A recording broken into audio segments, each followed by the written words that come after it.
I'm Teresa Piacentini, and this is Lecture 6, Part 2, in Topic 2, Self-Society and Belonging. And this is Part 2 of the lecture on community. And the aim of this recording will be to explore how community is used as a sociological concept. And I will be taking you through a series of studies to look at different conceptualizations of community to demonstrate ways in which it is historical, contested, that it has a trajectory of meaning and can be applied in different ways. So let's begin with a focus on community as place, and we'll be looking at the classic study of Family and Kinship in East London, written by Wilmot and Young in 1965. And this is a really seminal piece of work that in this study confirmed the influence of residence upon kinship, so local community, and looked at the relationship between changes in housing and work labour in the late 1950s and the early 1960s.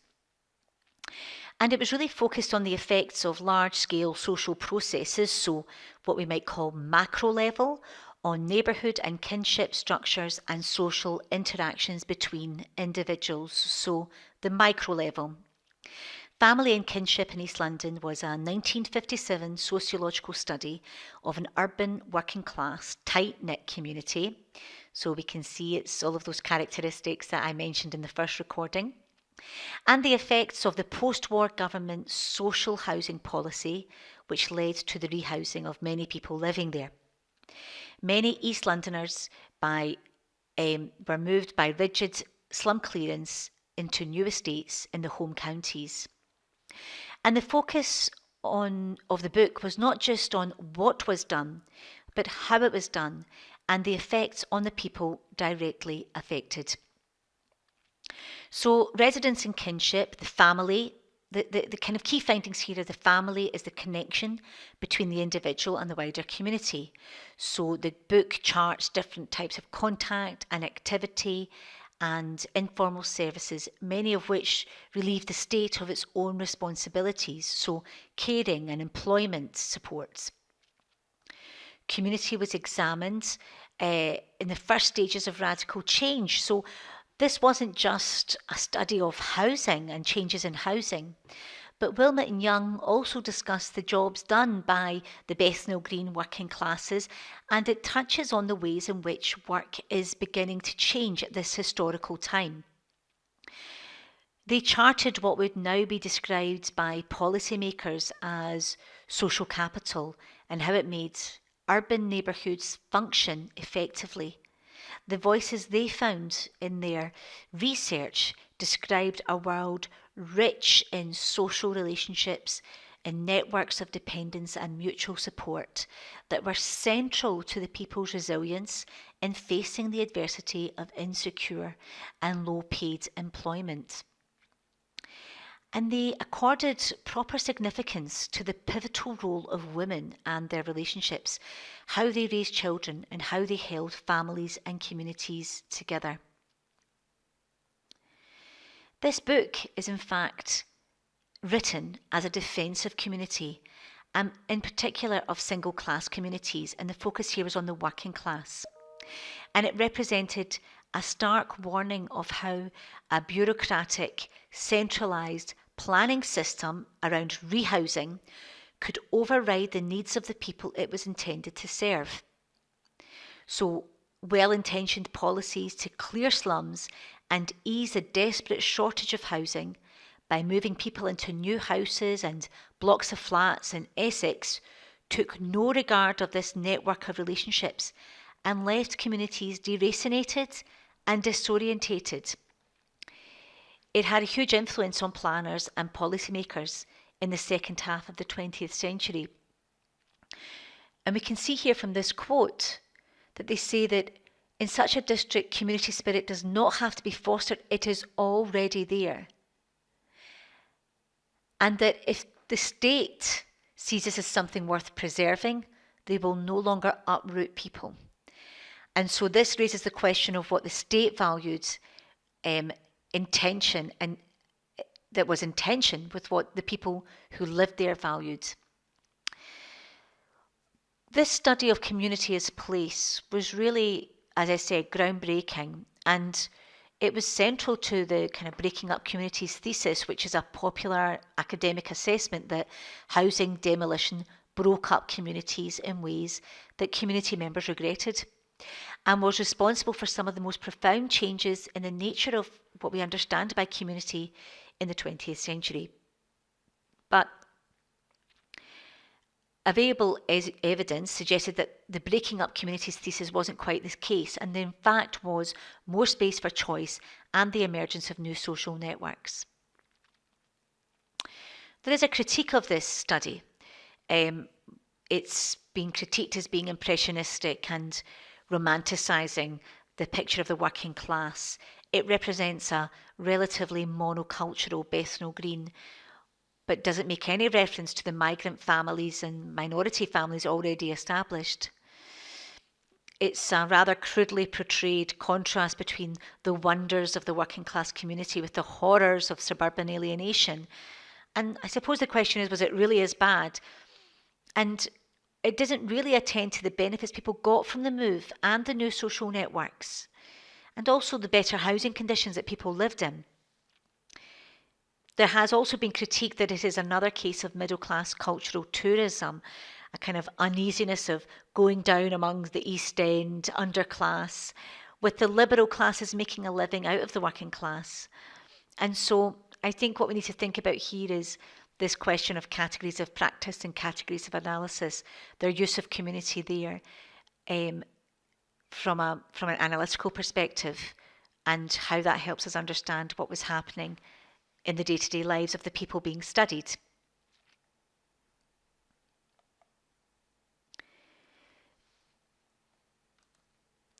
Another way of looking at community is looking at community as symbolic. And Cohen argues that community is about meaning and identity, and that boundaries may be marked in a map, such as administrative areas, or in law, or by physical features like a river or a road. And some may be religious or some may be linguistic, but not all boundaries are so obvious. And this is where he calls to the symbolic side of community. And so it's a shift away from an older focus or the former focus on community as a form of social interaction based on locality to a concern with meaning and identity. And Cohen argues that community involves two related suggestions. One, that the members of a group have something in common with each other, and that the thing held in common distinguishes them in a significant way from members of other possible groups. In other words, boundaries are thought of rather as existing in the minds of the beholders. Community, therefore, plays a crucial symbolic role in generating people's sense of belonging. The reality of community, Cohen argues, lies in its members' perceptions of the energy of its culture. And again, this is significant to what other social scientists have called social capital. Community thus implies both similarity and difference. It is a relational idea, the opposition of one community to others or to other social entities. And so, community may be seen in different ways, not only by people on the other side, but also those on the same side. He argues that community is also shaped by what separates people rather than what they have in common. But this leads us to the question of boundary. What marks the beginning and end of a community, and how might one community be marked off from another? And is there too much focus on the symbolic? So how do we reinsert the social and recover a sense of place?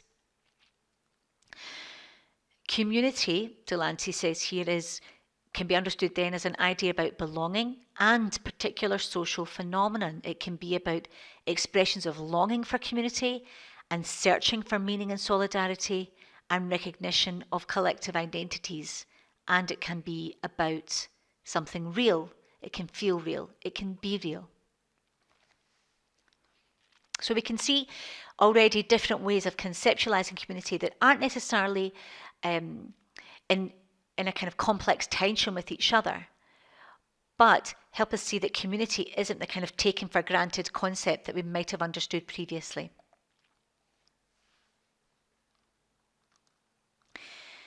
Another way of looking at community is at a pushback and a force against. Ambalavana Sivanandan understands the community self-help tradition and Black unity movement, so Black in the sense of political Black, African, Caribbean and Asian, in the form of community groups and associations, as emerging from discrimination in housing, in education and employment.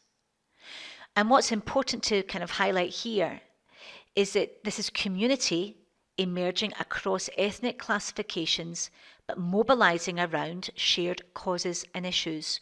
So what we have is this idea of commonality and connectedness, which you should recall, takes us back to the work of Brubaker and Cooper when thinking beyond identity.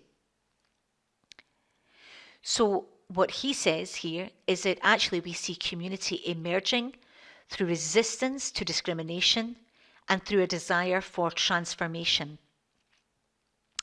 The self-help, he argues, in the 1980s led to the emergence of supplementary grassroots support services and training schemes and other projects specifically targeting the Black community as a way out of discrimination and could be framed as a form of urban protest movement. Sivanandan was explicitly critical about perspectives, had specifically critical perspectives about the race relations agenda, which was a focus on differences between discretely classified groups, which as a result competed with each other for ever-shrinking funding. And according to Sivanandan, this was undermining self-reliance and the independence of Black and other minority grassroots initiatives, which raised core questions around control and allocation and competition of resources and stifled resistance and protest. So in a bid to impose a kind of ethnicized community, actually it was stifling protest. And what Sivanandan explored was the emergence of the self-help tradition and Black unity movement as community. This occurred through the creation of, for example, spaces of survival, where Black people developed identities that are linked to a consciousness of solidarity and a politics of resistance. So, for example, nurseries and childcare and the creation of youth centres and Saturday schools. Sivanandan's analysis marked a shift in thinking that mobilisation develops through choices and a desire for important social change in people's lives. So very much this transformative quality underpinning this sense of community. And this transformational quality, especially where it aims to address discrimination, resolve conflict, and challenge underlying inequalities while recognising the experiences of opposition, or indeed empowerment, may still mask continuing marginalisation. If we think here of the question of self-elected leaders, Sivanandan and others argued they would be co-opted, and it raised the question of who serves whom.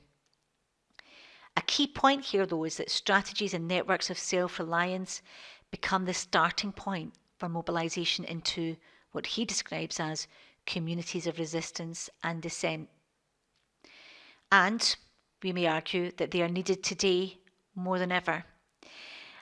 And you could pause here and watch the Institute of Race Relations short video Communities of Dissent on the Topic 2 storyboard, and you'll hear Sivanandan speaking about this idea in greater detail.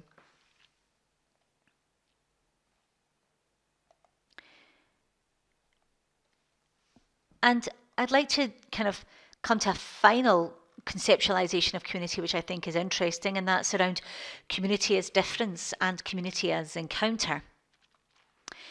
And this question of how do modes of living and coexistence take place, and how does that happen in a city or in a rural environment? How do we even talk about ways of coexisting? The term conviviality was proposed by Paul Gilroy in After Empire to capture those daily routines of multiculture apparent across post-colonial European cities. He argued that we perform community through daily urban practices, and through these practices we develop shared experiences and shared symbols. So this process of cohabitation and interaction that make multiculture an ordinary feature of everyday life. This suggests a radical openness, and Gilroy draws attention to the unruly qualities of conviviality, as well as to how racial, linguistic, and religious particularities do not add up to discontinuities of experience or problems of communication that can't be overcome, as a logic might suggest. Instead, he suggests this radical openness is a way of being that makes a nonsense of closed, fixed, reified notions of identity. And again, we can recall the work of Brubaker and Cooper and the problematic false concreteness attributed to the idea of identity. And conviviality isn't a descriptor of the fleeting encounters of daily urban life, but rather as a way of social interaction and connection. What people do every day, shaped by resource and constraint, but also filtered through by senses of place and proximity and practice. Jill Valentine critically reflects on the notion of meaningful contact, and she explores the gap that emerges in geographies of encounters between values and practices. And in her study of into the nature of prejudice, she explores negative social attitudes towards a range of minority groups, not just Black and minority ethnic communities. And she warns that proximity is not necessarily mean mixing, and warns against any kind of romanticization of urban encounters. She suggests this implicitly reproduces a naive assumption that simple contact with others necessarily translates into respect for difference. And this is similar to Gilroy. So when he talks about conviviality, it's not a rose-tinted perception of social interaction. In Jill Valentine's study, participants would speak about community-based narratives of injustice and victimhoods. Migrants are stealing jobs, for example, or that certain minority groups are receiving unfair cultural support or legal protection, and so on. But in both forms of account of economic and cultural injustice, minority groups were also represented as dependent on the state. And so what she found was a position of parasitism, so particular minority groups and communities seen as parasitic, contrasted with narratives about the perceived unacknowledged rights and contribution to society of the white majority community. So very clearly in her study of prejudice and geographies of encounter, she can see this contrast between who makes claims to different communities and who is seen as deserving in those communities, and how communities themselves come to be conjured up. And when she talks about meaningful encounters, what we mean here is that contact that actually can change values and translate beyond the specifics of the individual moment into a more general positive respect for, rather than merely tolerance of, others. And so what we can see in these different conceptualizations of community, that there is always going to be much more going on, because thinking sociologically means peeling back the layers and looking beneath and thinking, well, when we use this idea of community, or when we attribute the sense of community to a particular population, we have to think very carefully about what we're doing, what purpose it serves, what power relations does it reveal, or which does it obscure. And these different accounts of community hopefully demonstrate the problematic nature of community, but also how it can help us think sociologically about the relationship between the individual and society and belonging. So let's just briefly recap here.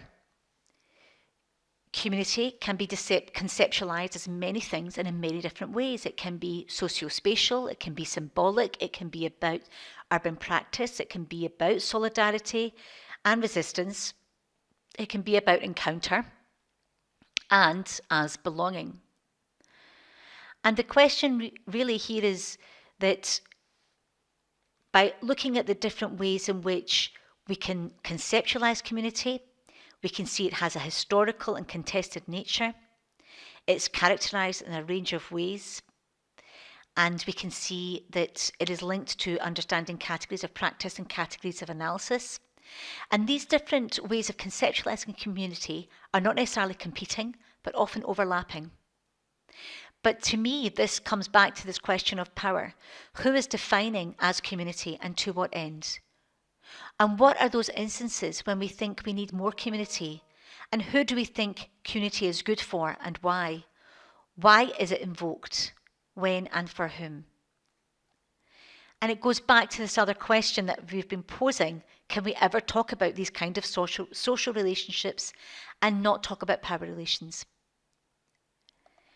And as a kind of final slide here, a final message is to ask you to pause and watch this clip on Disappearing Glasgow and the Red Road Flats and the Topic 2 storyboards. And it kind of takes us back to where we started. But it's a beautiful short film. And in many respects, it captures this sense of community as being about place, about symbolism, about identity, about commonality and connectedness, about inclusion and exclusion, and about neighbourhoods, norms and sanctions. And so when you watch this, I want you to reflect on these different conceptualizations of community, and when you're looking at these studies and the other studies that we've covered actually in this set of lectures to date, and think about when we discuss and describe community, what it is we're actually doing.